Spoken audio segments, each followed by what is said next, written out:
Welcome to the Deep Dive. Today, we're embarking on a really fascinating deep dive. We're sifting through the sources you've sent us, from interviews with a crypto expert to financial news, even details on a specific cryptocurrency. And all of it is centered around a name that holds, well, surprisingly diverse meanings in the financial world: Levi. Exactly. Our mission today is really to give you a shortcut to being well-informed. We're exploring this multifaceted landscape of crypto and traditional investments all through the lens of these sources. We'll uncover insights on building a crypto career, understanding market fundamentals, maybe even debunking some common myths, and always keeping an eye on the bigger picture for you, our listener. Indeed. And the name Levi, it sort of acts as this unexpected thread, doesn't it? Connecting vastly different corners of the financial world. Our sources introduce us to several Levis that, well, they couldn't be more distinct. Yeah, what's truly fascinating here is how one name bridges such disparate parts. It's quite something. So first, you've got Levi Strauss & Co., the big apparel company everyone knows. Our sources note it recently saw gains due to strong denim demand, brokerages even raising its price target, which really highlights the enduring nature, the continued relevance of traditional markets. And then, almost like whiplash, we pivot sharply to the crypto realm. What's quite unexpected, though, is this specific cryptocurrency called Levi. It's a token inspired by Levi Ackerman from that popular anime series, Attack on Titan. Right. It's described as a decentralized community built on the Ethereum network, focused on core values like dedication and teamwork, much like the character. It highlights a fascinating crossover, doesn't it? It really does. This Levi token, inspired by anime, it doesn't just highlight diversity. It sort of speaks to the increasing influence of pop culture and these community-driven movements in shaping new asset classes.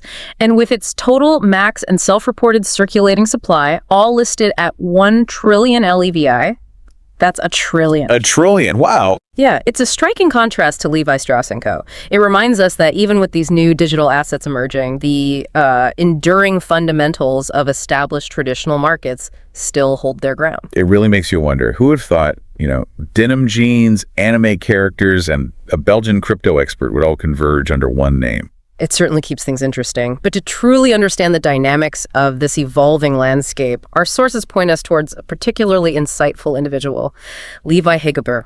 He's built his entire career around Bitcoin. Mm-hmm. And zooming out, Levi Haegebaert's story, it offers a compelling illustration for you, our listener. It shows how someone deeply curious can really pioneer in a new field. He's the author of Bitcoin for Beginners. Bitcoin for Beginners developed the Bitcoin Masterclass and founded Start2 Bitcoin, which the sources note is the largest Bitcoin community in Belgium. His background is pretty unique, isn't it? Studying financial markets and IT. Yeah, that combination, which sort of naturally led him to Bitcoin. He is particularly drawn by its digital nature and that inherent scarcity, the 21 million Bitcoin cap. And he even took this huge leap, quitting his job to travel the world, went through Central America, South America, Asia, giving presentations and workshops on crypto. Quite the journey. He turned all that knowledge, those experiences, into his book, published back in 2019.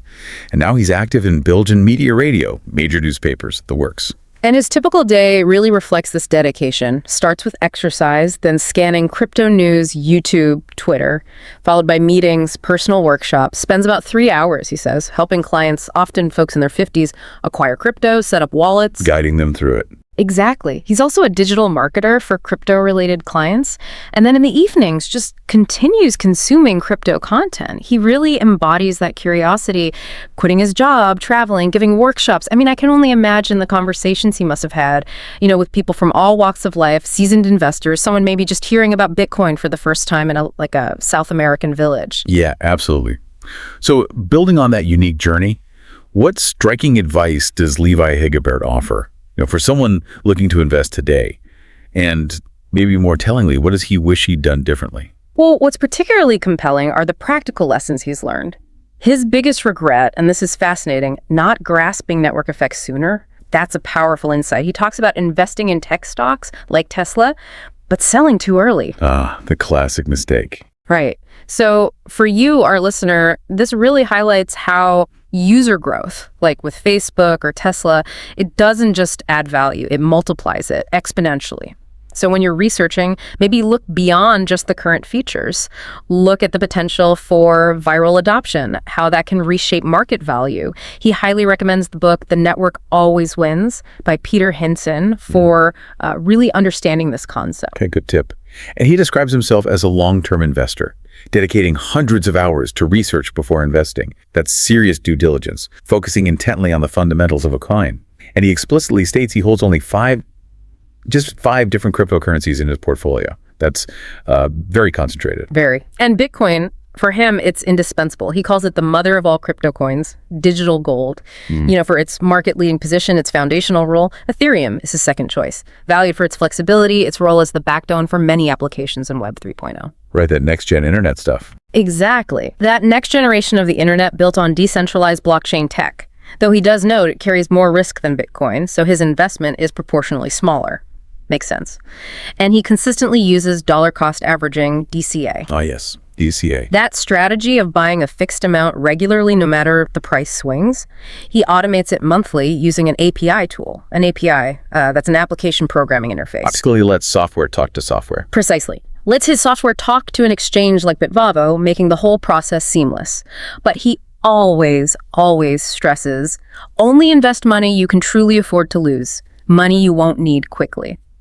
He trusts this long-term approach, applies his DCA strategy regularly, and doesn't get into speculative trading. And what truly brings this all to life are the powerful real-world examples Levi Haegebaert uses, both to illustrate crypto's potential and to challenge some of those common misconceptions. Yeah, this is great stuff. He includes an actual, authentic 1 billion Zimbabwean dollar banknote in his starters box as this very tangible warning about inflation, stating that, quote, saving money costs money.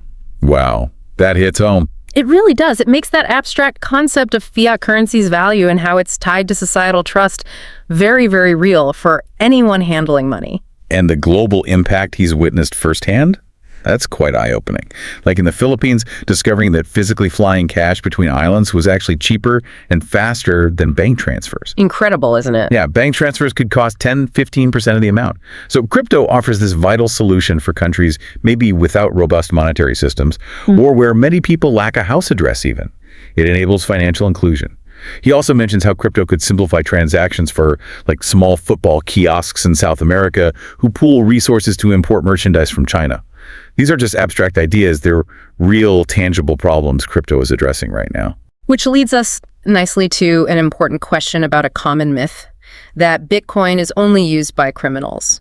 He argues completely the opposite, that crypto transactions are often more traceable than cash. More traceable? How so? Because of the blockchain's transparent database. It's public, essentially. The Belgian police, according to him, actually find crypto transactions easier to follow than cash. And he cites a study indicating only about 0.1% of criminal transactions use Bitcoin compared to maybe 3% for cash. 0.1% versus 3%. Yeah. That's a powerful counterargument to that common myth. If crypto transactions are indeed more traceable, why do you think that perception, of it being solely for criminals, why does it persist so strongly in public discourse? Well, it's likely a mix of things. Early narratives, maybe a misunderstanding of how blockchain technology actually works, and just the sheer novelty of it all. People often fear what they don't quite understand. But his general tips for beginners, they're clear and they cut through that noise. Always do your own research. DYOR, as they say. Right. Do your own research. Invest only what you can afford to lose. Choose reliable exchanges. Don't take unnecessary risks.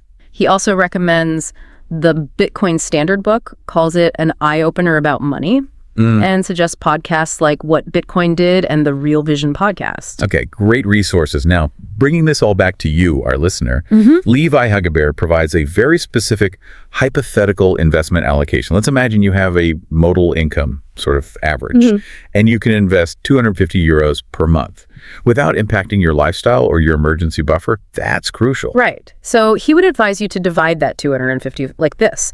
And this is, it's really a blueprint grounded in his long-term research and experience. 50% in Bitcoin. 50%.